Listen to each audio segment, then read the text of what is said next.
Bueno, señores, Antonio, mira qué linda foto en la tapa. Foto de Ale López. Alejandra López, excelente foto de Antonio Dalmaceto. Antonio es el libro que Guillermo Sacomano escribió sobre su amigo y colega Antonio Dalmaceto, que murió hace 2 años. 2 años. 2 años, sí. Es un género diferente. Le estás hablando a Dalmaceto, a tu amigo. Es una conversación, es un diálogo como que tuvimos pendiente, es una evocación, es una reflexión sobre la escritura, es también un requiem, si se quiere, y es una despedida, es aquello que queda por decir cuando alguien querido se nos va, ¿no? Alguien que para mí fue un hermano mayor, un compinche, un compañero del oficio, como lo habían sido, como lo fue en su momento tal vez Soriano. Es decir, nosotros con el Tano, con Antonio, teníamos como norma enviarnos aquello que íbamos escribiendo. Yo le iba escribiendo una novela, le iba mandando fragmentos y él me iba mandando capítulos y así. Éramos de la idea, somos de la idea, se me confunde el pasado con el presente, en la medida en que si no nos cuidamos nosotros, cuando el libro sale, ya está jugado. Somerset Maugham decía que un escritor cuando te pasa un manuscrito lo que espera es un elogio. Es cierto, pero es una trampa. Es decir, yo creo que el verdadero amigo es un guardaespaldas, es alguien que te cubre y te dice, no, mirá, esto me parece que acá le falta como una vuelta, un twist. Pero viste que a veces es difícil, porque el otro por ahí es susceptible, en fin. Bueno, a mí me pasó con este libro. Este libro tuvo 2 lectores de lujo y una editora de lujo. Es decir, primero mi compañera Fernanda García Lao, que fue la primera, yo escribo a mano muchas veces, la primera a que le leí este texto. Y después también Juan Ford, mi vecino de Gesell. Y a medida que iba avanzando, Juan venía al mediodía a casa y me decía, a ver qué tenés hoy. Y el libro iba avanzando a medida que... Después hubo un momento que el libro tenía 200 páginas y me había desfasado por completo, estaba Pero vos decís desbordado. En un momento, no puedo escribir más que un fragmento por día, porque está dividido como en fragmentos. Son fragmentos. ¿No es cierto? Es que no hay otra posibilidad de capítulo, conversar con quien se fue. Obviamente.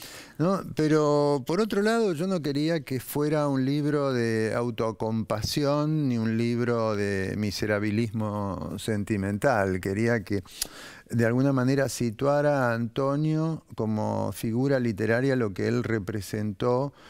Primero, el gran esfuerzo que él hizo siendo italiano, viniendo de muy pibe acá a hacer la América con los padres. A los 12 años vino de Italia. Sí, y viene y se apropia de la lengua. Va a la biblioteca del pueblo en Salto, adopta la lengua y aplica en nuestra literatura una poética que si tiene referentes, uno es Cesare Pavese, ¿no? O puede ser Vasco Pratolini, o puede ser Natalia Ginsburg, Elio Vittorini, hablábamos mucho de Vittorini. Hay una cadencia, hay una respiración en la prosa de él que tiene que ver con esta prosa italiana del dopoguerra. Pero al mismo tiempo también hay una presencia fuerte de la literatura norteamericana y cómo él va construyendo una propia poética también, ¿no? Una manera de contar donde tiene una perspicacia para captar la realidad y al mismo tiempo un tono por momentos en la prosa de él que tiene que ver con la respiración de la poesía. Porque el Tano era un gran lector de poesía. Fíjate que casi todos los libros de él tienen un epígrafe de algún poeta, sea Quasimodo, sea Montale. Y nuestra relación era una relación muy estrecha de llamarnos día por medio, cada 2 días, estar cerca uno del otro. En la última época nos separaron las enfermedades y nos separó también la distancia geográfica en la medida en que yo me fui a vivir a Gesell. Pero nos hablábamos todo el tiempo y nos escribíamos todo el tiempo. Entonces, ya te digo, para mí es una figura paradigmática. Y creo además un gran escritor. Yo no sé, acá mueren los escritores y un poco se los olvida. Me decías que a fin de año va a salir una novela que quedó. Porque Antonio muere en el 2015, muere una semana antes de terminar su última novela, que se llama La última pelea, que saldrá en noviembre por Random House. me manda el último capítulo de la novela, me iba mandando capítulo por capítulo, semana por semana o cada 15 días, y me dice, ya la terminé, etcétera, ahora no sé cómo sigue esto, estoy cansado, hacía mucha referencia al cansancio. Una semana después muere. Y me contacto con los hijos para decir, bueno, quedó una novela inédita, y me dicen, bueno, papá quería que vos te hicieras cargo de la edición. ¿Y te hiciste cargo? Y ahí yo, bueno, llamé a Random House, hablé con Boido, porque la novela no podía quedar, Random era la editorial que venía publicándolo, que tenía casi toda su obra en el último tiempo. Así que este libro lo escribí, te diría, hubo un momento que estaba cerrando este libro y releyendo la novela póstuma de Antonio. Fue una impresión muy fuerte de la sensación de diálogo que teníamos, de opiniones compartidas sobre la literatura, el hecho literario, este absurdo que es la literatura, que uno nunca sabe muy bien qué es y no puede hacer otra cosa que dedicarse a trabajar en ese límite entre verdad y ficción, ¿no? Entonces yo me pregunto muchas veces, este libro que yo escribí, esta memoir o evocación de Antonio, ¿no será una ficción? Y comparte a lo mejor algún elemento de la ficción, pero yo lo que traté es de que fuera una sucesión de instantáneas. Ya sí, te digo, pero los ese libro es un fragmentos. escritor. Y obviamente que no tiene quería un una montón de... biografía ortodoxa. No, no lo es. nació... Es un género bastante, yo le decía al principio a Guillermo antes de empezar, es un género que no fue muy transitado, es bastante original. No, un escritor le está hablando al otro, compartiendo cosas, recuerdas cosas de su vida y de tu propia vida también. Sí, porque es el disparador. Pero no es un libro, te digo, lo estoy definiendo por lo que no es. Sí. Es decir, no es autobiográfico. Es decir, yo lo que intenté todo el momento es que en esa conversación con Antonio fuera él el importante. Lo es, y pero que no bueno, funcionara obviamente apareces también y te involucras también. Claro, pero que no fuera tampoco un reportaje. No quería que fuera un reportaje, no es una biografía. Es un recuerdo, compartir con otro y con un colega, con otro escritor. Dalmaceto, que escribió tanto.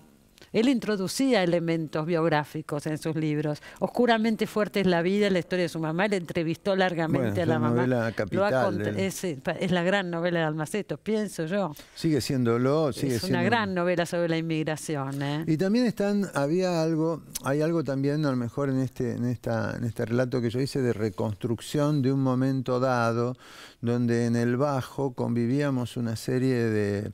Un momento en el Bajo, acá en Buenos Aires. Sí, donde teníamos en la otra cuadra de casa del edificio donde vivo yo, estaba Alberto Fischerman, a la vuelta vivía Rodrigo. Juan Ford, que se había separado en aquel momento, estaba Juan Ford. Por ahí también. Briante paraba en el Bárbaro. Entonces fue un momento como de encontrarse. La calle y los bares eran un lugar muy solidario. El Tano escribió muchísimos cuentos sobre el Bajo, los cuentos del Bajo. Los cuentos del Bajo, sí. Además escribía en los bares del Bajo. Escribía en los bares, tomaba apuntes. Él vivió muchos años ahí, después se mudó, los últimos años no los últimos ahí. años se mudó a Junín y Las Heras, pero vivió durante muchísimo tiempo en Paraguay y Reconquista. Claro. Y el bar estaba en la otra cuadra. Y se recuerda mucho en el libro a Osvaldo Soriano, a Miguel Briante, fundamentalmente. También, eran dos amistades esenciales en él. Esenciales en él, Se habían armado juntos. Claro. El Tano, vos sos más joven. Yo soy más chile, unos años menos. Pero el Tano... como 10 años menos. Más o menos. El Tano lo que tiene es que empezó muy pibe con Viñati, Di Paola y Miguel Grimberg, se hacen amigos de Gombrowicz, sacan una revista que es Eco Contemporáneo, que adquiere el apoyo inmediato de Thomas Merton, de Cortázar, de Henry Miller, esto de muy pibes. Porque él se viene a vivir a Buenos Aires, no conoce a nadie, decide dedicarse a escribir, vivía en una pensión.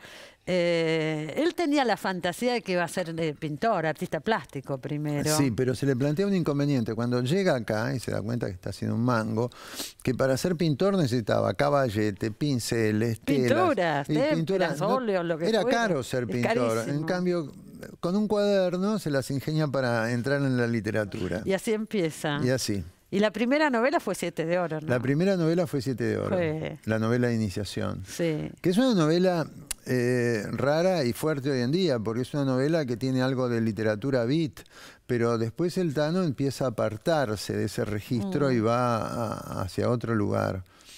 Lo filmaron también, 2 películas se hicieron. Acá está contado, que no sí, acá está contada una, la que no tuvo suerte. No tuvo suerte. Creo que ninguna de las 2 tuvieron mucha suerte. Hay una que yo no la vi. Yo creo que no vi ninguna de las 2. Pero de todos modos, ahora en el último tiempo... Acá lo tengo. Hay unos tipos abajo que la filmó Filippelli, ¿no es cierto? Sí, y la otra... Y la otra Siempre es difícil volver a casa, que la hizo Jorge Polaco. Esa. Y ahora en el último tiempo el hijo de Costa Gabras estaba interesado en filmar, le había comprado los derechos para filmar, creo que Fuego a Discreción. Fuego a Discreción. Yo pienso las novelas de la inmigración de Dalmaceto, que fundamentalmente son 3, hay una trilogía. Sí. Siempre, ¿cómo se llama? Siempre es difícil. No, Siempre es difícil. Oscuramente fuerte es la vida. La Tierra Incomparable. La Tierra Incomparable. Y Cita en el Lago Maggiore, que es la última, en Lago Maggiore. Que también es preciosa, porque es el viaje que él hace con su hija a Italia, al pueblo de donde había venido a los 12 años. El primero es la venida de la mamá acá, inmigrante. Ahora, yo de la lo que guerra. espero que esta novela... este libro mío apoye la salida del libro de él y lo vuelva a poner en mapa. No es solamente eso, es más que eso.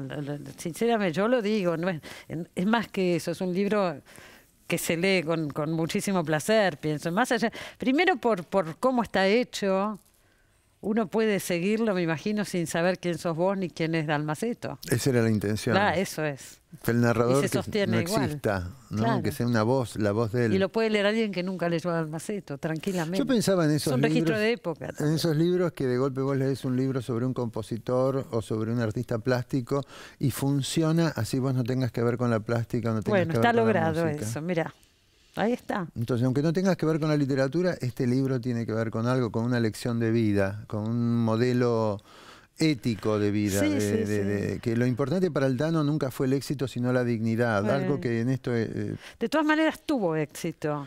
Ganó el premio Planeta con una de las 3, la segunda. Y tuvo mucha repercusión también con las contratapas y las aguas fuertes. Él empieza en Tiempo Argentino, después sigue en Página 12. Sí. Tenía un gran público de esas estampas, de esas acuarelas, de esas aguas fuertes porteñas. Yo creo que es un escritor reconocido. Sí. El problema es que acá los escritores mueren y pasa un cono de silencio hasta que se los recupera. Así es. Esta novela que decís que sale a fin de año, que estás editando de Dalmaceto, ¿es en el mundo del box?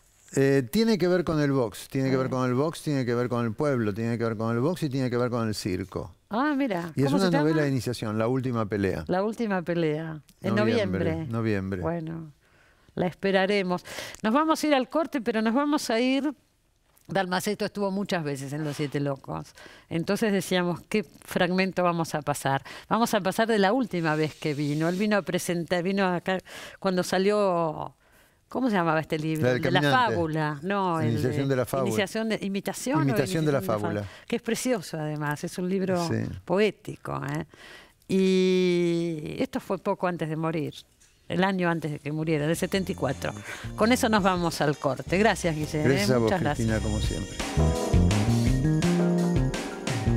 Yo no sé si escribí tantos libros con esta idea de un viaje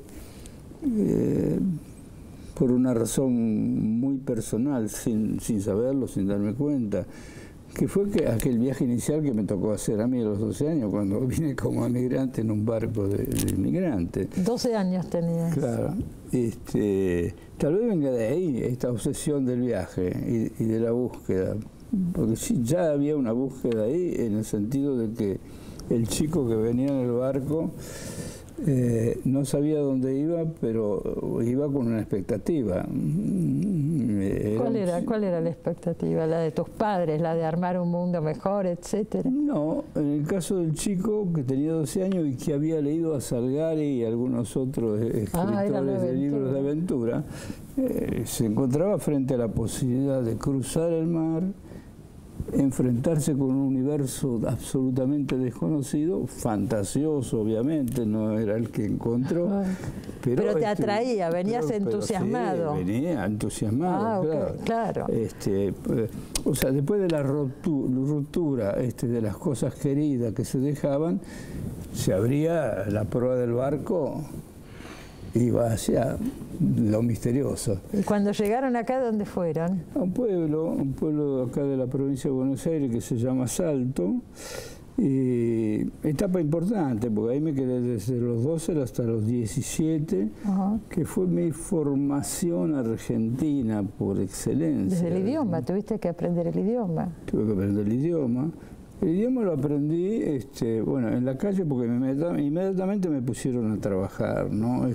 Me dieron una bicicleta, me enseñaron un reparto y sin saber una palabra salía a repartir. ¿Ibas al colegio también? No, yo había hecho la primaria, había terminado en Italia. Acá no estudiaste más. Y acá no estudié más, ahí en el pueblo había una escuela particular comercial que te enseñaban a llevar los libros de contabilidad, que no sirvió de nada, porque realmente era las 2 columnas debía haber a la antigua. Claro. Pero lo que sí encontré muy importante en el pueblo fue la biblioteca. Las bibliotecas son geniales, las bibliotecas son maravillosas.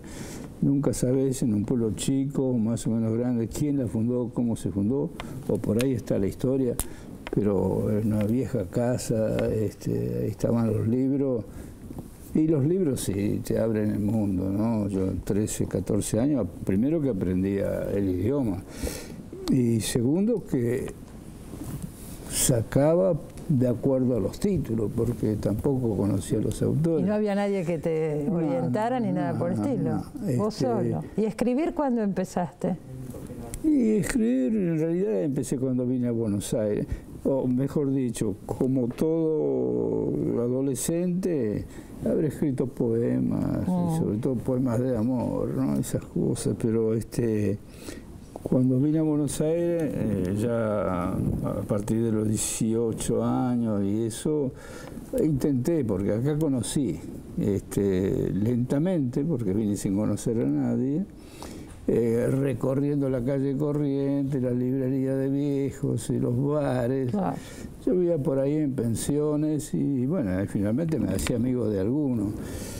Y bueno, en esa zona, vos la conociste bien, siempre andaban algunos que quería sacar una revista que hablaban y qué sé yo, y sumaba una revistita que duraban 2 números, ¿no?